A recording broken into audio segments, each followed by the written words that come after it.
It's very divine, you're one of a kind, but you mash up my mind. Assalamualaikum warahmatullahi wabarakatuh. Saya Eni Ervita Dewi dari kelas Mazawa S semester 5. Di sini saya ingin sedikit menjelaskan tentang isi dari proposal saya yang berjudul Analisis Perkembangan Zakat pada aplikasi zakat online Dompet Duafa untuk kesejahteraan masyarakat.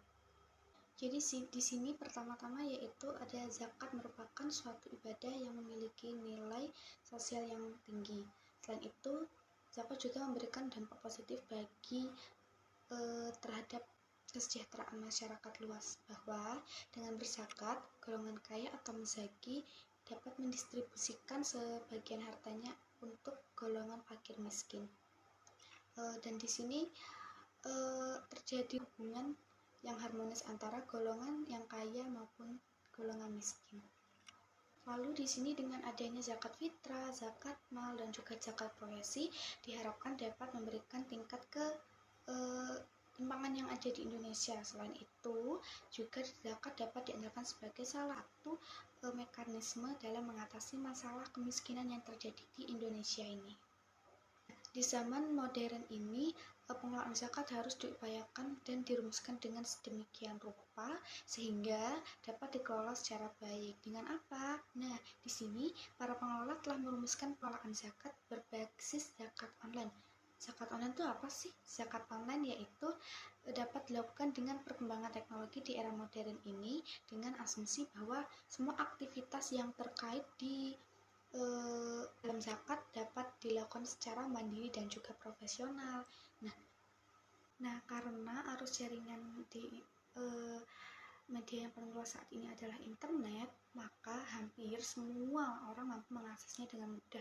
Jaringan ini harus dimanfaatkan demi menjangkaukan akses terkecil dan efisiensi waktu untuk penjualan suatu produk atau pelayanan sebuah jasa.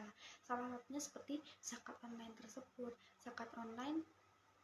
Nah, di zakat online sendiri kita bisa mengakses melalui aplikasi Dompet Duafa maupun link yang ada di internet Dompet Duafa. Nah, di situ kita bisa memilih pembayaran melalui banking, OVO ataupun GoPay dan lain-lain sebagainya. Lalu di sini ada pengertian aplikasi online, yaitu sistem didefinisikan sebagai suatu kesatuan yang terdiri dari dua atau lebih komponen yang berinteraksi untuk mencapai suatu tujuan. Nah, sistem adalah jaringan kerja dari prosedur yang saling berkumpul bersama-sama untuk melakukan suatu kegiatan atau menyelesaikan sasaran tertentu, seperti Dompet Duafa untuk zakat online sekarang ini. Nah, untuk seperangkat komponen yang saling berhubungan dan berfungsi mengumpulkan, memproses, dan juga mendistribusikan informasi untuk mendukung pembuatan keputusan dan pengawasan dalam suatu organisasi. Untuk masa pandemi ini, kita diharuskan untuk berada di rumah semaksimal mungkin dan sebisa mungkin. Kita hanya diperlakukan keluar hanya untuk hal-hal tertentu atau memang benar-benar penting. Nah,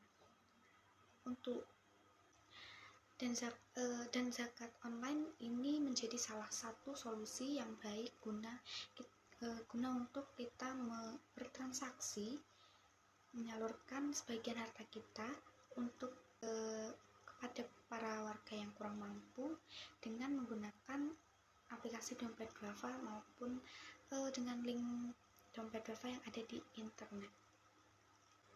Lalu ada pun beberapa keuntungan membayar zakat online, yaitu memudahkan muzaki untuk bayar zakat kapan saja dan di mana saja, lalu memudahkan amil untuk membuat laporan keuangan zakat secara transparan dan memiliki bukti transaksi. Lalu yang ketiga yaitu ada lembaga pengelolaan zakat bisa menyalurkan dana zakat lebih cepat ke mustahik. Dan di sini zakat sendiri merupakan rukun Islam yang ketiga, yang mana zakat merupakan kewajiban bagi setiap muslim apabila mempunyai harta yang sudah mencukupi. Nah, seorang mukmin apabila ia sudah mengeluarkan zakat, akan dapat membersihkan jiwanya dari sifat kikir dan dosa. Dan dia akan mendapatkan berkah dalam kehidupan, hartanya, keluarganya, dan peninggalannya. Serta membersihkan diri kita dari harta yang haram. Dan dapat disimpulkan, pengertian zakat adalah sesuatu yang diberikan kepada seseorang sebagai hak Allah Subhanahu wa taala pada yang berhak menerima seperti fakir, miskin sesuai dengan ketentuan yang berlaku dalam agama Islam. Cukup sekian pemaparan singkat saya. Jika ada kata-kata yang tidak berkenan ataupun kata-kata salah kata, mohon dimaafkan. Wabillahi taufiq wa hidayah. Wassalamualaikum warahmatullahi wabarakatuh.